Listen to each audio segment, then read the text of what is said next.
சுரு ராஜி பேசுகிறேன். இது சுரு ராஜியின் கதை சொல்லும் நேரம். நான் எழுதின சின்ன சின்ன கதையை சொல்லிட்டு வரேன். நீங்களும் கேட்டுக்கிட்டே வந்துட்ருக்கீங்க. அதுக்காக நான் உங்களுக்கு ரொம்பவும் நன்றி சொல்லிக்கிறேன். இப்போது நான் ஒரு சிறுகதை உங்களுக்கு சொல்ல போகிறேன். அந்த சிறுகதையின் தலைப்பு மகுடி. பொதுவாக மகுடிக்கு மயங்காத பாம்புகளே இல்லைன்னு சொல்லலாம். மனுஷங்களிலையும் சில பேர் இந்த வகையை சேர்ந்தவங்க தான். அவங்க ஒருத்தங்க கிட்ட பேச ஆரம்பித்தாங்கன்னா அவங்கள என்னவா நினச்சி பேச ஆரம்பிக்கிறாங்களோ அவங்க அதுவாகவே மாறிடுவாங்க. அந்த மாதிரி இருக்கிற சில பேர் நமக்குள்ளேயும் நம்மளை சுற்றியும் நிறைய பேர் இருக்காங்க. ஆனால் நமக்கு தான் தெரிய மாட்டேங்குது இவங்க மகுடி ஊற்றி அவங்களோட பக்கமாக நம்மளை சாய வைக்கிறாங்கன்னு. நம்மளோட நன்மைக்கு தான் அவங்க சொல்கிறாங்கன்னு நம்ம நினச்சிக்கிறோமே தவிர உண்மையான ரீசன் என்னன்னு நிறைய பேருக்கு தெரியவே மாட்டேங்குது. இப்போ நான் சொல்ல போகிற இந்த கதை காலங்காலமாக ஒரு கட்டத்தில் வந்துக்கிட்டே தான் இருக்குது. நிறைய பேருக்கு உள்ளே என்ன நடக்குதுன்னு தெரியாது. ஆனால் வெளியே நடக்கிற சம்பவங்களை வச்சு பாதிக்கப்பட்டவங்களை மட்டும்தான் குறை சொல்லுவாங்களே தவிர அந்த பாதிக்கப்பட்டவங்க யாரால் பாதிக்கப்பட்டாங்க, எப்படி பாதிக்கப்பட்டாங்க, அதுக்கான காரணம் என்ன, இதெல்லாம் யாருக்குமே தெரியாது. கடவுளுக்கு தெரியும். ஆனால் அந்த கடவுள் எந்த காலத்துலேயும் சொல்ல போகிறதில்ல. அதனால் இந்த மனுஷங்க கிட்டலாம் நம்ம ரொம்ப ஜாக்கிரதையாகவே இருக்கணும்.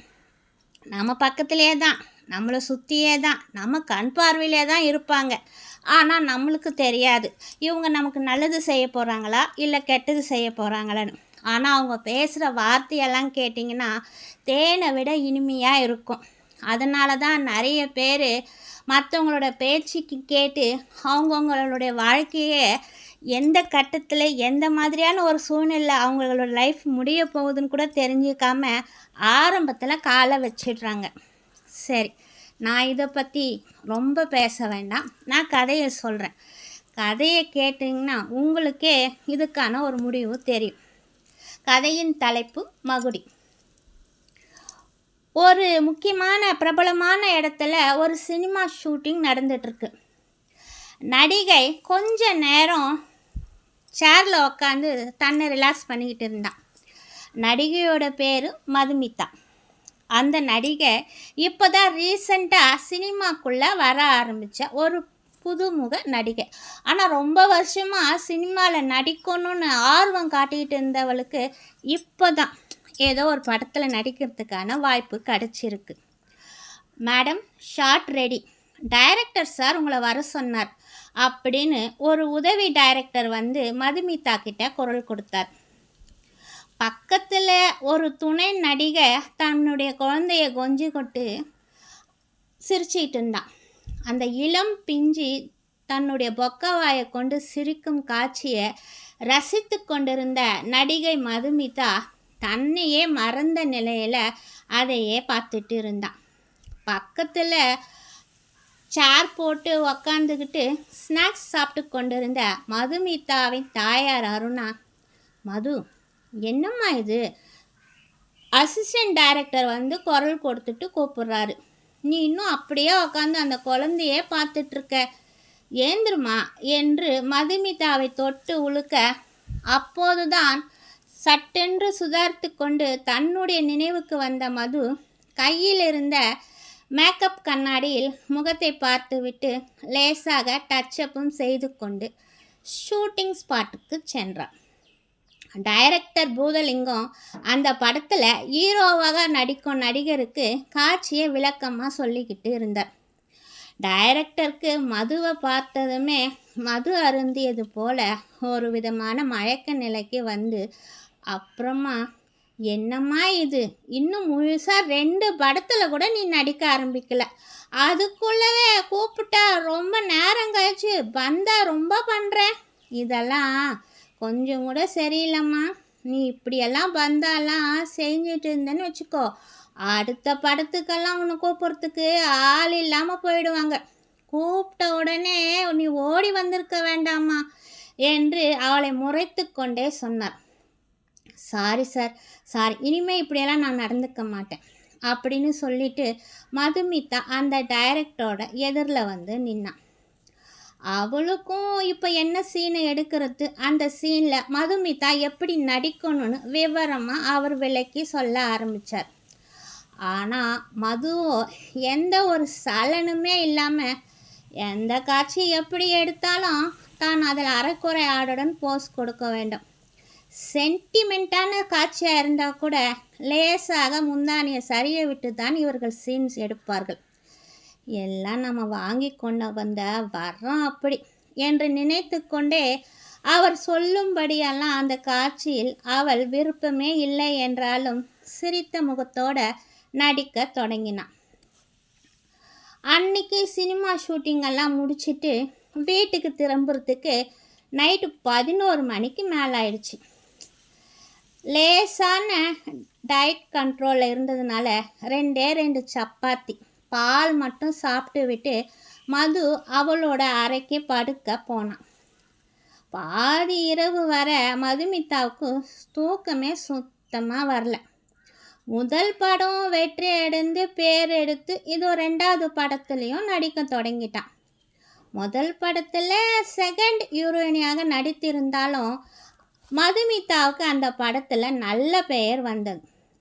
இந்த படத்தில் 2வது படமாக இருந்தாலும் மெயின் கதாநாயகியாக இருக்கிற 2 கதாநாயகிகளை இவளும் ஒரு கதாநாயகியாக நடிக்கிறான். அதுவும் ஒரு பிரபலமான கதாநாயகனோட ஜோடியாக இந்த படத்தில் மட்டும் நடித்து இந்த படம் நல்லபடியாக வெற்றி அடைஞ்சாதான் தன்னுடைய சினிமா வாழ்க்கைக்கு நல்லது நடக்கும். இல்லைன்னா திரும்பவும் அந்த பாழா போன நரகமான வாழ்க்கைக்கே போயிட வேண்டியது தான். நினச்சி பார்க்கும்போதே மதுமிதாக்கு ரொம்பவும் பயமாக தான் இருந்தது. நினச்சி பார்க்கவே அவளால் சுத்தமாக முடியல. நிம்மதியாக தூங்கக்கூட முடியல. அப்படி இப்படின்னு எப்படியோ நடு ராத்திரிக்கு மேலே தான் மெதுவாக உறங்க ஆரம்பித்தாள் மதுமிதா. கொஞ்ச நேரத்துக்கெல்லாம் அவளுடைய அம்மா அருணா வந்து மதுவோட ரூம் கதவை தட்டி மதுமிதாவுக்கு குரல் கொடுக்க ஆரம்பித்தாள். அம்மா மது, ஏந்திருமா, சீக்கிரம் ஏந்திருமா, வந்து கதவை தருமா என்றாள் அம்மா அருணா. மதுவுக்கோ நல்ல தூக்கம். ஷூட்டிங் ஸ்பாட்டில் வேற அந்த டைரக்டரு அந்த சீனு இந்த சீனுன்னு ஏகப்பட்ட சீனை சொல்லி கடைசியில் ஒப்புக்கு சப்பான் மாதிரி ஏதோ ஒரு சீனை வேற எடுத்து விட்டார். அதுலேயே அவள் டயர்டாயிட்டான். நல்ல தூக்கம் வேற. கண்களை கூட பாதி கண்ணுக்கு மேலே அவளால் திறக்கவே முடியல. ஆனால் அருணா கதவை தட்ட அவளையும் அறியாமல் போய் அரை கதவை திறந்து அப்படியே தூங்கவும் ஆரம்பித்தான் நின்ன நிலையில். ஆனால் அவளுடைய அம்மா மதுமிதாவை சும்மா விடலை. என்னடி இது, கதவை திறந்துட்டு அப்படியே தூங்குற மாதிரியே நிற்கிற அப்படின்னு சொல்லி அவளை நன்றாக உலுக்கி அவளுடைய உறக்கத்திலிருந்து அவளை முழுமையாக விடுவித்தாள். ஏ மது, சீக்கிரம் கண்ணு தரமா, தூக்கத்துலேருந்து வெளியில் வாமா, நான் சொல்கிறத கேளுமா என்றாள் அருணா. என்னம்மா, ஏன் இந்த ராத்திரிக்கு மேலே வந்து என் தூக்கத்தை கெடுக்கிற? என்னாச்சு உனக்கு? நல்ல தூக்கம்மா, என்னை கொஞ்ச நேரம் தூங்க தான் விடம்மா. பகலில் தான் ஷூட்டிங் அது இதுன்னு ஏகப்பட்ட டார்ச்சர். ராத்திரியிலும் எனக்கு தூக்கமே வரமாட்டேங்குது. அப்படி தூக்கம் வந்து நான் நல்லா தூங்குற அன்னைக்கு மட்டும் ஏம்மா வந்து என் உயிரை எப்படி எடுக்கிற என்று மதுமிதா கேட்டா. இங்கே பாரு, நிறைய சான்ஸ் தேடி பிடிக்கணும், நிறைய பேரை போய் பார்க்கணும், அதுக்கு நிறைய அலங்காரமான உடைகள் நகைகள் மேக்கப் சாதனங்கள் எல்லாம் வாங்கணும்.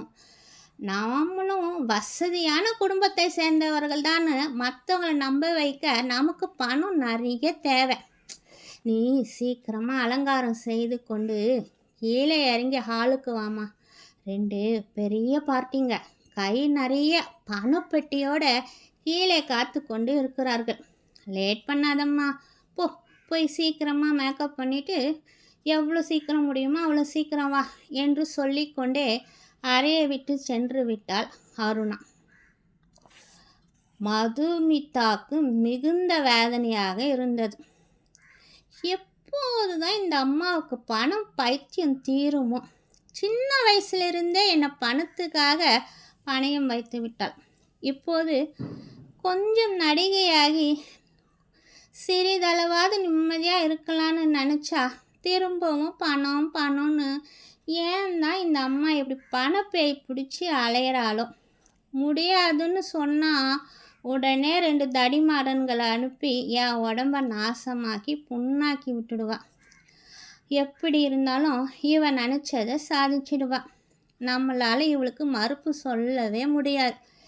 எதுக்கு நம்ம மனசையும் உடம்பையும் புண்ணாக்கிக்கிட்டு அம்மா சொல்கிறத நம்ம கேட்கணும்? அதுக்கு முன்னாடி அம்மா சொல்கிறதுக்கு நாமளும் பேசாமல் அம்மாவோட விருப்பப்படி தான் நடந்து கொள்ள வேண்டும். அவள் சொல்வதை தான் கேட்க வேண்டும் என்று அழுது கொண்டே தனக்கு பிடிக்காவிட்டாலும் நன்றாக மேக்கப் செய்து கொண்டே கீழே இறங்கினாள் மதுமிதா. சேரில் அமர்ந்திருந்தவங்க 2 பேருமே நடுத்தர வயதை தாண்டினவங்க தான்.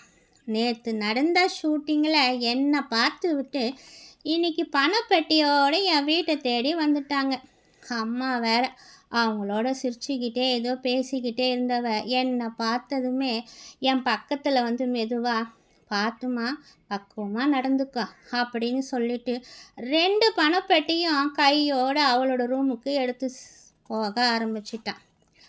மது அப்போவே நரகத்தில் தள்ளப்பட்டவ போல தன்னோட சூழ்நிலையை நினச்சி மிகவும் வேதனைப்பட செஞ்சாலும் இதை தவிர அவளுக்கு வேறு வழி தெரியலன்றதுனால அமைதி காத்து மௌனமாக அந்த 2 நடுத்தர வயசு ஆளுங்க சொல்கிறத கேட்டு நடக்கவும் ஆரம்பித்தான்.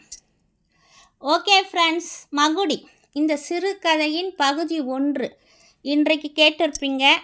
பகுதி 2 இன்னொரு வீடியோவில் நான் உங்களுக்கு சொல்கிறேன். மகுடி கதைக்கு ஏற்ற தலைப்பு மாதிரி இந்த சிறுகதையும் இருக்கும். நீங்கள் அடுத்த பகுதியும் கண்டிப்பாக கேளுங்க. கேட்குறது மட்டும் இல்லாமல் கதை பிடிச்சிருந்தால் லைக் பண்ணுங்கள், ஷேர் பண்ணுங்கள், கமெண்ட்ஸ் பண்ணுங்கள். முடிஞ்ச வரைக்கும் கொஞ்சம் சப்ஸ்கிரைப் பண்ணுங்கள். சரி, இத்துடன் இந்த பகுதி முடிவடைந்தது. மீண்டும் உங்களை அடுத்த பகுதியில் சந்திக்கும் வரை உங்களிடம் விடைபெறுவது உங்கள் சுருராஜ். இது சுருராஜின் கதை சொல்லும் நேரம். பாய்.